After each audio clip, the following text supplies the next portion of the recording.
Hi, this is Jeff Lesher with What's the Point?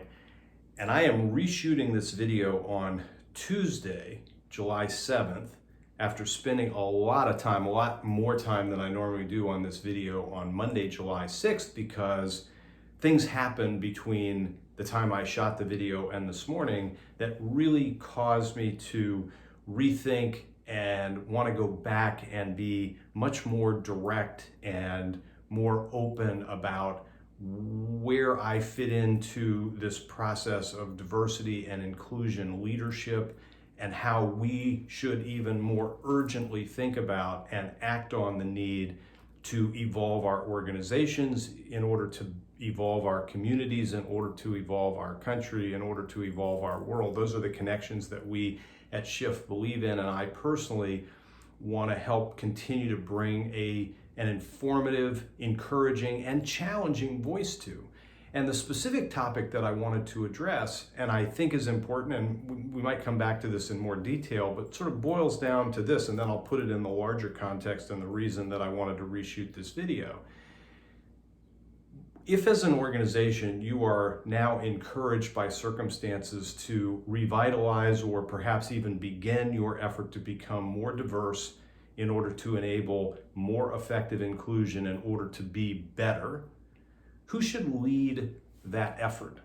And what we see, not surprisingly, but I think incorrectly, is a reflex to bring on someone to lead those efforts within organizations who, frankly, look a certain way. Now, I have the benefit of having worked with people over the last 20 years who are experts in diversity and inclusion, who understand how to provoke the necessary conversations and reflections to reveal the impediments that exist to the entry into an organization, that tamp down the ability of certain people to be successful in the roles for which they're hired, that limit the opportunities for development, or at least make them available inequitably, and ultimately result in the limits on the growth and mobility of people within an organization and from organization to organization.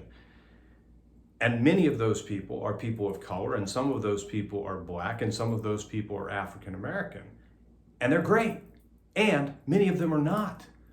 And my point that I wanted to open our minds to is that if we start with our diversity and inclusion efforts not being diverse and not being inclusive in the way that we understand the criteria for success in a particular role, what are we doing? So we're failing from the beginning of applying what we should be doing better at. So don't limit yourself from the outset in terms of what you think the answer to your challenge looks like. Do the same thing you should be doing with the roles within your organization overall, which is understanding what creates success within the organization overall and within specific roles, and then frickin' hire to that. And in addition, if you can, sponsor as much as you can the effort within your communities to enable more and more young people to learn in ways that better prepare them to be part of your organization or an organization like yours in the future.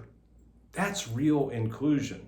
That creates diversity. That comes back to the ability to be inclusive and to benefit from the fact that we need to see the world differently in order to better come together and pursue what happens next. And I was inspired in part by this, not just because there's so many people in this process right now of trying to find somebody to help lead their inclusion and diversity efforts, and challenging themselves even more than they should, because they limit the field from the get-go. They're not thinking about this as fully as they could. I like many people, watched the streaming version of Hamilton, and one of the central relationships, of course, spoiler alert here, is between Hamilton and Aaron Burr, and they plain don't like each other, and Burr ends up killing Hamilton. And leading up to that, really throughout their adult lives, the tension is Hamilton's disdain, frankly, for Burr's reluctance to be for something, to have a decided point of view versus trying to curry favor with the people who may find themselves in power. And the greater risk is in being for something and necessarily having people who don't agree with you.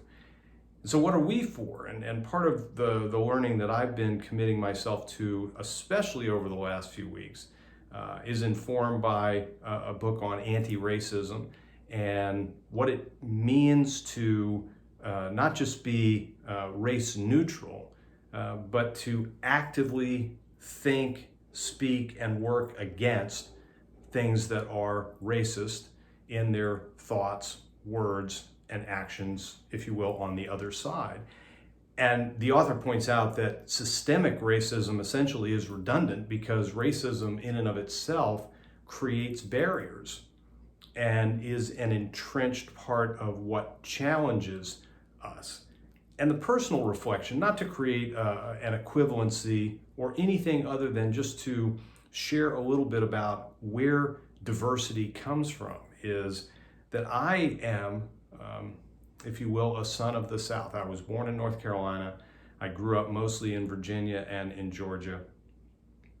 I'm old enough to where I had a history class in Georgia that taught about the Civil War and included references to the war as the War of Northern Aggression, insisted that it was agrarian versus industrial economic conflict that were in play. I mean, slavery essentially had very little to do with that conversation.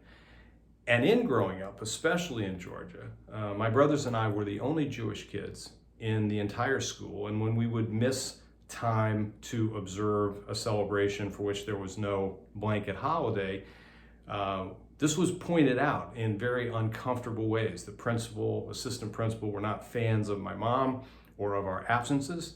I had a fourth grade teacher who gave me my own holiday board to decorate. That really makes you feel included. Just FYI, when everybody else is decorating the Christmas board and you have the Hanukkah board and you're not very artistic. And again, not for any equivalency other than to say that I have some inkling of what it feels like to be different, and for those differences to be pointed out, and for those differences to be ridiculed, and for those differences to even be homogenized into the way people think, up to and including having to explain to a wife of a friend of mine, a good friend of mine, that using the expression Jewing someone down was not a compliment, and in fact could be taken as highly offensive. We're all different in important ways, and some of those ways are more visible than others, and those visible differences matter a lot and need to be factored in.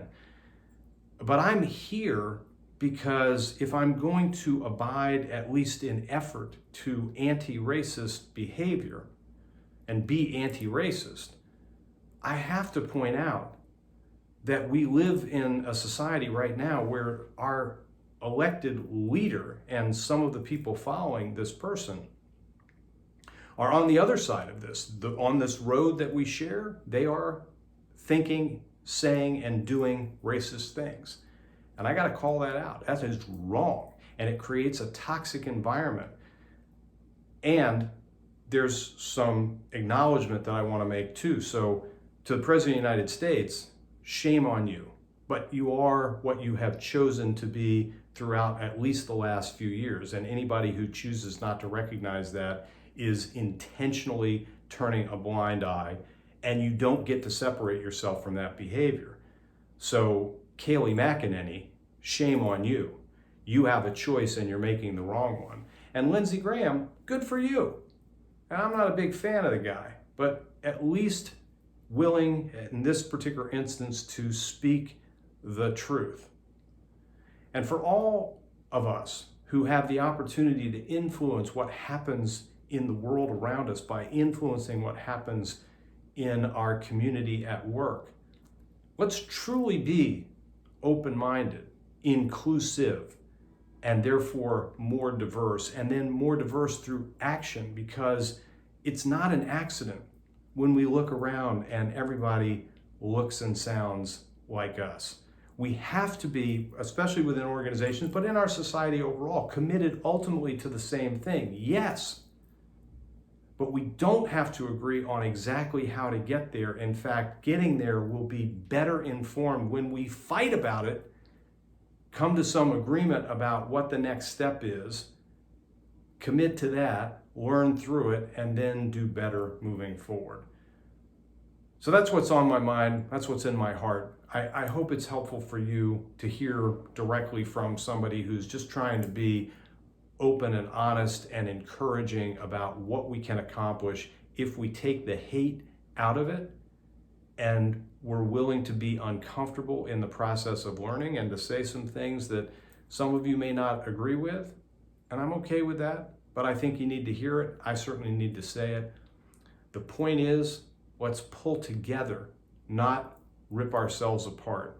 Let's look for what we share and learn from how we're different, and then pursue what's best for all of us, which certainly includes opportunity.